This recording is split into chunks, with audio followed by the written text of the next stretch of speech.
আল্লাহ তাআলা ইসমাইল আলাইহিস সালামের ইব্রাহিম আলাইহিস সালামের ঘটনা দ্বারা নিজের প্রিয় জিনিস, ভালোবাসা জিনিস, দামি জিনিসকে আল্লাহর কাছে নজরানা পেশ করার একটা জ্বলন্ত দৃষ্টান্ত এই ঘটনা।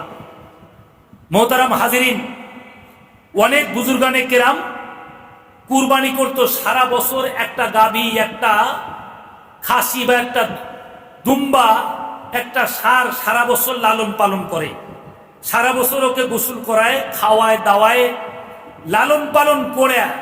কন্ত দেখি 1 বছর লালন পালন করার পরে তার সাথে মহব্বত হয় কি হয় না?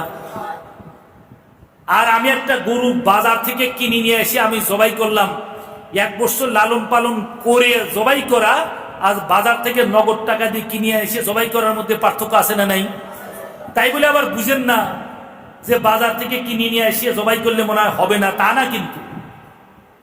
কিন্তু আমাদের বুজুর্গানে কিরামদের ইতিহাস এইরকম যে তারা কুরবানির পরেই সপ্তাহখানেকের মধ্যে তারা একটা প্রাণী কিনে ফেলতো, ওইতে তারা ঘাস খাওয়াতো, গোসল করাইতো, লালন পালন করে ভালোবাসা পয়দা করে।